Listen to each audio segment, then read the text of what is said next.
Paz do Senhor, irmãos! Hoje estaremos estudando a segunda e a terceira carta de João. A segunda carta inicia dizendo assim: o presbítero, a senhora eleita, e aos seus filhos a quem eu amo na verdade, e não somente eu, mas também todos os que conhecem a verdade. João refere-se à senhora eleita. Aqui é uma especulação. Algumas pessoas acreditam que ele está se referindo a uma pessoa e não usa o nome próprio por causa da perseguição. Mas a posição mais aceita é que ele está se referindo a uma comunidade, a uma igreja. O versículo 2 diz: por causa da verdade, que permanece em nós e conosco estará para sempre, a graça, a misericórdia e a paz da parte de Deus Pai Jesus Cristo serão convosco em verdade, em amor. A partir do versículo 4, ele diz o seguinte: fiquei sobremodo alegre em ter encontrado dentre os teus filhos os que andam na verdade, de acordo com o mandamento que recebemos da parte do Pai. E agora, Senhora, peço-te, não como se escrevesse mandamento novo, senão o que tivemos desde o princípio, que nos amemos uns aos outros. E o amor é esse, que andemos segundo os seus mandamentos. Esse mandamento, como ouvisse desde o princípio, é que andeis nesse amor. Aqui ele expressa a sua alegria, o seu contentamento por aquelas pessoas que têm se mantido naquilo que aprenderam na pregação dos apóstolos, em que a base é o amor, a verdade e o nome do Senhor Jesus Cristo. Do versículo 7 ao 11, ele vai tratar de outro assunto, os falsos ensinadores, e ele vai ensinar como tratá-los. Versículo 7 diz assim: porque muitos enganadores têm saído pelo mundo fora, os quais não confessam Jesus Cristo vindo em carne, assim é o enganador e o anticristo. Para você que assistiu à aula anterior, 1 João, qual era o problema do primeiro até o quarto século? O gnosticismo. Eles pregavam uma doutrina, um ensinamento que negava a encarnação de Jesus Cristo. Eles diziam que Jesus foi um espírito que realmente esteve na terra, que realmente fez milagres e tal, mas não veio em carne. E como João conviveu com Jesus, inclusive esteve lá na cruz, quando no momento da crucificação, ele vai combater veementemente essa heresia, porque Jesus veio em carne e as obras dele foi através do Espírito Santo. Esse é o ensinamento que o apóstolo está defendendo. No versículo 8, ele diz assim: acautelai-vos para não perder aquilo que temos realizado com esforço, mas para receberdes completo galardão. Ainda no versículo 7, ele os chama de enganador e anticristo. Enganador é quem não procede e não fala a verdade. E anticristo é todo aquele que se opõe ao nome e à história de Jesus Cristo. E aí ele diz o seguinte: tenham cautela, tenham prudência, nós tivemos muito esforço. É importante lembrar que os discípulos, os apóstolos, no primeiro século, eles viajavam, eles pregavam o evangelho. E eles iam de cidade em cidade pregando e muitas pessoas iam se convertendo. Mas a preocupação deles é que essas pessoas não se desviassem da verdade, não se deixassem enganar por um novo ensinamento de pessoas que aparentemente estavam servindo a Cristo. 9. Todo aquele que ultrapassa a doutrina de Cristo e nela não permanece, não tem Deus. O que permanece na doutrina, esse tem tanto o Pai quanto o Filho.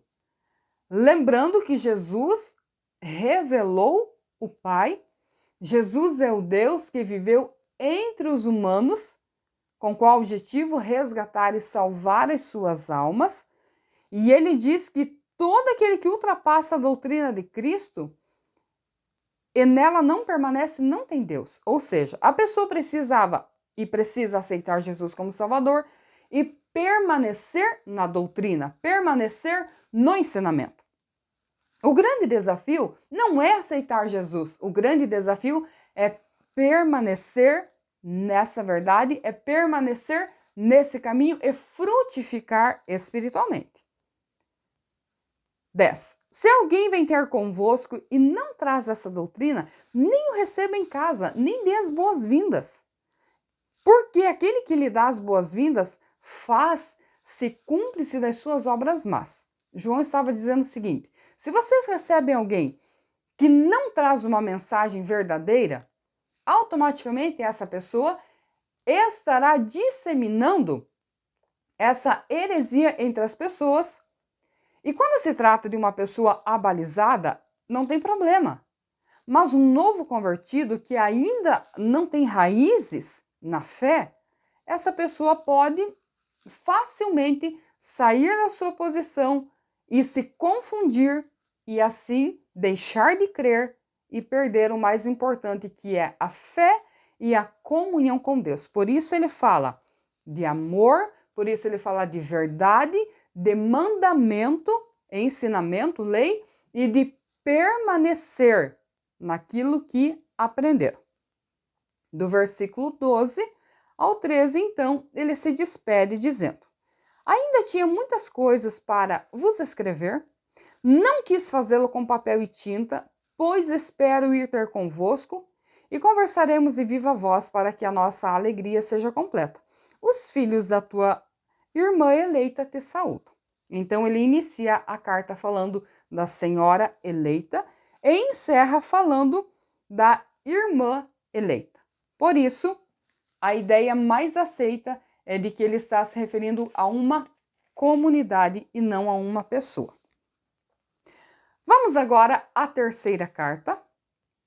Ela é curta, da mesma maneira que a segunda carta é, mas aqui ela é endereçada a uma pessoa e vai falar de 3 pessoas e seu comportamento na comunidade.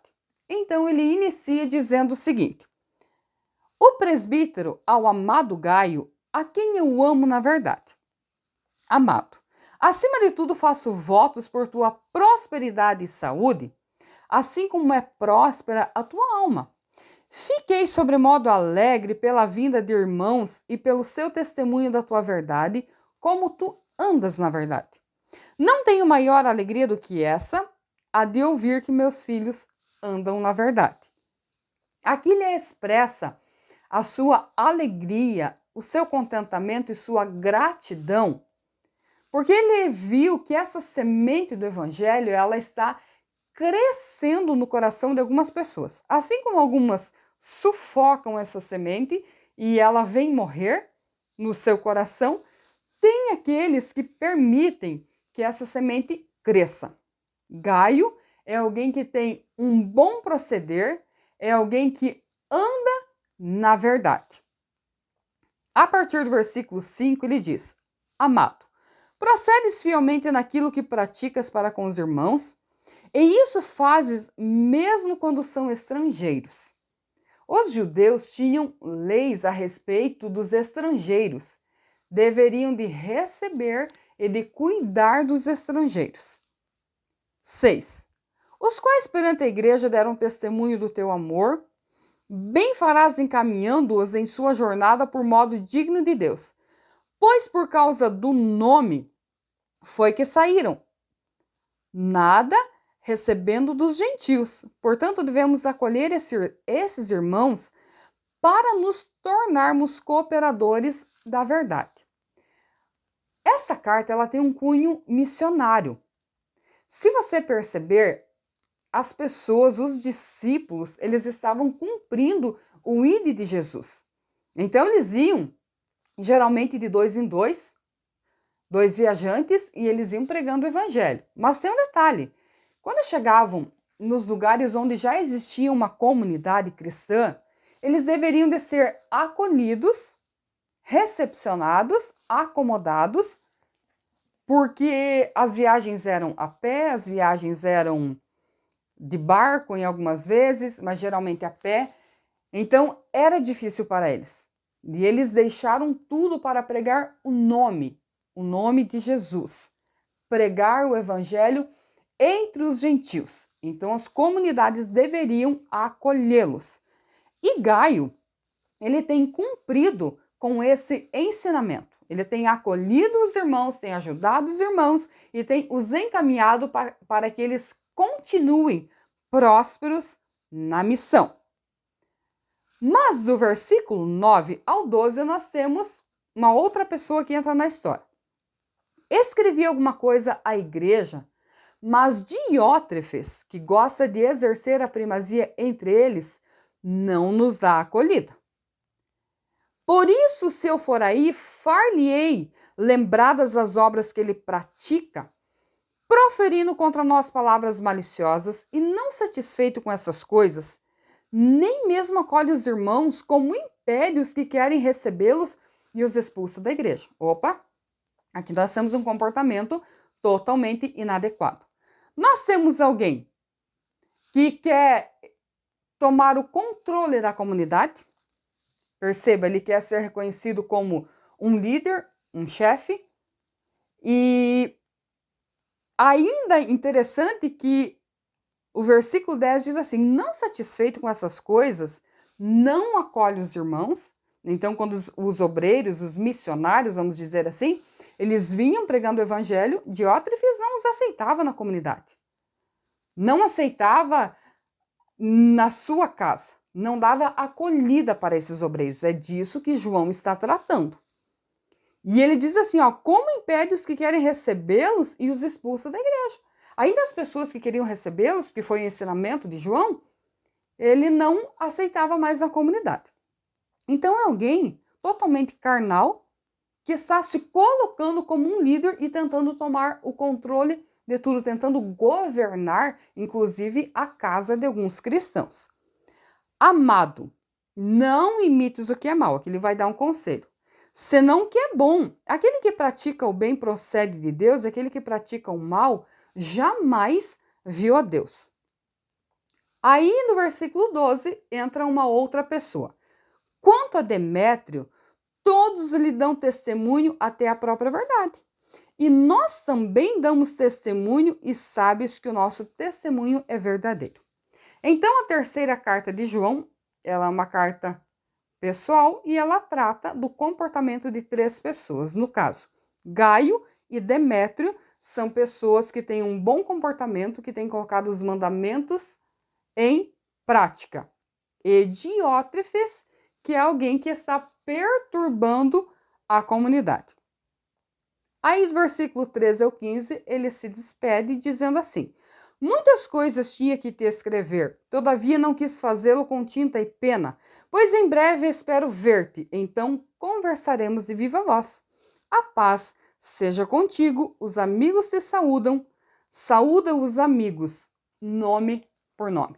Então João se despede dos seus amigos, dos seus irmãos, lembrando que tanto João quanto Paulo fundavam igrejas, pregavam o evangelho e davam assistência. Então nós temos agora João na cidade de Éfeso, mas não deixa de incentivar os cristãos a viver na fé, a permanecer na fé, e assim que podem, eles retornam às cidades para supervisionar o trabalho do qual eles tanto se empenharam. Encerramos assim as cartas de João e até a próxima aula. Que Deus te abençoe.